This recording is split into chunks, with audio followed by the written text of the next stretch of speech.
Assalamualaikum warahmatullahi wabarakatuh.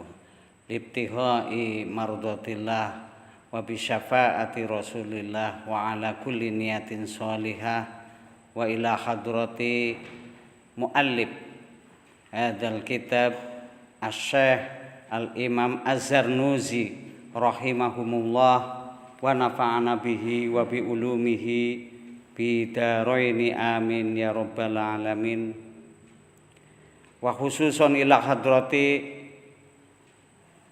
al-muassis Jam'iyatin Nahdlatul Ulama Asy-Syaikh Muhammad Hasyim Asy'ari wa ila hadrati Asy-Syaikh Wahab Hasbullah wa ila hadrati Asy-Syaikh Bisri Mustafa rahimahumullah. Wa bi syafaati Rasulillah sallallahu alaihi wasallam. Al-Fatihah. A'udzu billahi minasyaitonir rajim. Bismillahirrahmanirrahim. Alhamdulillahirabbil alamin arrahmanir rahim maliki yaumiddin. Iyyaka na'budu wa iyyaka nasta'in ihdinas siratal mustaqim. Siratal ladzina an'amta 'alaihim ghairil maghdubi 'alaihim waladdallin. Wa qila innahu li Ali bin Abi Thalib karamallahu wajhah.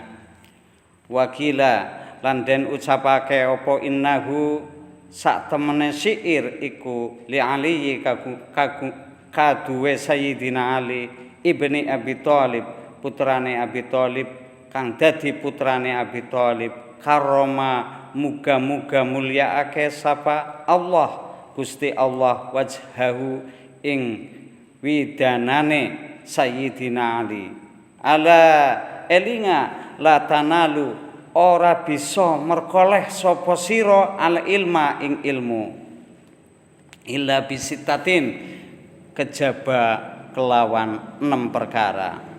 Saunpik bakal nyeritakake sapa ingsun ka ing sira amma jumu'iha saking kumpulane sitah bibayani kelawan pertela.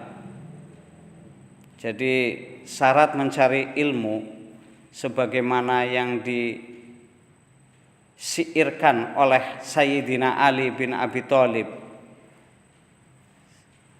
Ali bin Abi Thalib membuat sebuah syair syarat mencari ilmu yang berbunyi ala la tanalul ilma illa bisitatin. Dalam bahasa santri, ala la tanalul ilma illa bisitatin saunbika amajmu'iha bil bayani tukain wa khirsin wa stibarin wa bulhotin wa irsadin ustadi wa tuli zamani. Kata Sayyidina Ali, sedikit mengorek tentang Sayyidina Ali. Sayyidina Ali itu siapa? Sayyidina Ali adalah sepupu Rasulullah. Ali putra Abu Thalib, kakeknya bernama Abdul Muthalib. Nabi Muhammad putra Abdullah, kakeknya adalah Abdul Muthalib. Ada lagi Fadl bin Abbas bin Abdul Muthalib. Jadi Fadl Nabi Muhammad, kemudian Ali adalah sama-sama cucu daripada Abdul Muthalib bin Hisham bin Abdul Manaf bin Qusay bin Kilab bin Murrah bin Ka'ab bin Luqay bin Khalid bin Fikr bin Malik bin Nadhr sampai ke atas, sampai kepada bin Ibrahim bin Ismail bin Ibrahim dan seterusnya 50 keturunan sampai Nabi Idris, Nabi Sis dan terakhir Nabi Adam ini. Jadi Ali bin Abi Thalib adalah sepupu Rasulullah, juga menantu Rasulullah dari putri Fatimah, istri dari Khadijatul Kubra. Kemudian siapa Ali? Di samping menantu, sepupu, juga Ali adalah al-basaru al-asar fil jannah. 10 orang yang tergolong tercatat dijamin masuk surga. Itu Ali. Kemudian siapa Ali? Ana madinatul ilmi wa Ali babuha wa Ali babuha. Saya adalah pintu, saya adalah madinatul ilmi, saya adalah kotanya ilmu kata Rasulullah, dan Ali pintunya. Maka mungkin orang nomor 2 setelah Nabi Muhammad adalah Ali, karena dari kecil. Kemudian siapa Ali? Ini jabatannya banyak. Remaja yang pertama kali masuk Islam ini Ali. Oke, karena ini pembahasannya adalah taklim bukan sejarah. Nanti kalau sejarah kita gelar kitab tarikh ini. Kita lanjut. Engkau tidak akan memperoleh, kata Sayyidina Ali, engkau tidak akan memperoleh ilmu kecuali diperoleh dengan 6 syarat. Yang pertama, dukain, rupane cerdas, dukain niku cerdas. Wahirsin, nanti penjabarannya setelah disebutkan 6 ya. Wahirsin lan ngungsing, artinya kemauan keras. Wastibarin lan sabar, wabulhotin lan bulhotin itu bekal, harus punya bekal. Kemudian kata Sayyidina Ali yang kelima, wa irsadi ustadin, bimbingan guru. Ya, pitu duwe guru. Watuli zamani lan suwene mangsa. Jadi kata Ali, syarat mencari ilmu ini kami selaku MWCNU Baturaden menghimbau kepada masyarakat Baturaden dan ini khususnya dan umumnya kepada siapa saja yang punya putra, bagi kita orang tua punya putra, marilah kita putra putri kita diarahkan dimasukkan di dunia pesantren. Karena apa? Karena kalau tidak di dunia pesantren, anak sudah bergelut dengan HP Android yang sangat terganggu sehingga fokus mencari ilmu itu kurang. Oleh karena itu mari saya mengkaji kitab Ta'lim Muta'alim tidak lepas dalam rangka agar orang tua mengarahkan anaknya mencari ilmu di pondok pesantren, dan itu perlu syarat-syarat. Adapun syarat kata Ali karamallahu wajhah, yang pertama cerdas. Cerdas menurut ulama itu dibagi menjadi 2. Ada muhibbatul minallah, cerdas yang benar-benar cerdas. Dia sekali membaca hafal, sekali mendengar hafal. Orang-orang cerdas seperti ini yang sering kita dengar, yang kita katakan orang IQ-nya di atas melebihi kecerdasan umum. Kalau kita melihat seperti Abdurrahman Wahid itu dikatakan cerdas, yang hafal ribuan nomor HP orang gitu. Kemudian Imam Syafi'i umur 9 tahun sudah hafal Quran.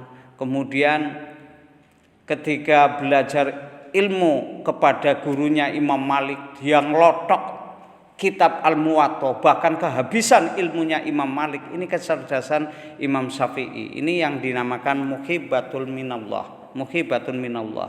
Ini kecerdasan yang luar biasa. Kemudian kita melihat yang lagi viral Gus Baha, itu juga luar biasa kecerdasannya. Dia seorang mufassirin, seorang ahli tafsir, ahli fikih yang menguasai kitab-kitab yang mumpunilah seperti itu. Dan banyak lagi, kalau orang umum seperti B.J. Habibie itu juga kecerdasannya luar biasa. Oke, jadi syarat mencari ilmu itu ada 2, ada 6. Yang pertama cerdas. Tapi bagi kita termasuk bukan golongan muhibbatu minallah, kita adalah golongan muktasab, orang yang harus dicari. Apabila kita ingin punya ilmu ya kita harus belajar, bahkan belajarnya diulang-ulang baru kita cerdas hafal. Perlu diskusi, perlu bimbingan guru. Ini kecerdasan yang umum, yang standar, maka kita harus ulet dengan cara waktu yang lama nanti. Ini cerdas. Yang kedua, wahirsin, kemauan keras. Anak ini kalau tidak ada dorongan orang tua, jelas anak ini akan berat untuk mondok, berat untuk tidak gabung dengan orang tuanya. Tapi orang tuanya punya kemauan keras, ya ini akhirnya anak terpaksa mondok. Setelah mondok, bagaimana caranya agar anak ini cerdas? Mudah. Seorang guru mampu mengkondisikan anaknya biar cerdas, dia diberi jatah hafalan-hafalan. Kalau di pesantren dia harus hafal Ajurmiyah, Emriti, Alfiyah, kemudian dia juga harus hafal Tasrifiyah, harus hafal ilmu tajwid, harus hafal ya seperti kitab fikih dasar, Sulamut Taufik dan lain sebagainya. Ini anak itu cerdas karena dipaksakan, akhirnya dia punya kemauan keras untuk menghafal. Itu maksudnya seperti itu. Kemudian wastibarin, sabar. Biasanya di dunia pesantren itu anak ya prihatin sekali. Dia harus sandalnya hilang, sarungnya hilang, kerudungnya hilang, kemudian kena kudis. Anak di pondok itu jelas karena banyak sehingga cobaannya itu dianggap cobaan, kudisen, kudigen, pada belang. Ini syarat mencari ilmu memang sabar gitu. Kemudian wabul hotin. Ya, bulhotin itu bekal. Jadi syarat mencari ilmu itu harus punya bekal. Tanpa ada bekal mau berangkat umpamanya mau mondok ke Jawa Timur tanpa ada biaya ya. Kemudian di sana juga butuh makan. Kecuali pondok yang menyediakan fasilitas bila syartin. Anak yatim yang tidak mampu itu ada banyak pesantren-pesantren yang menyediakan fasilitas.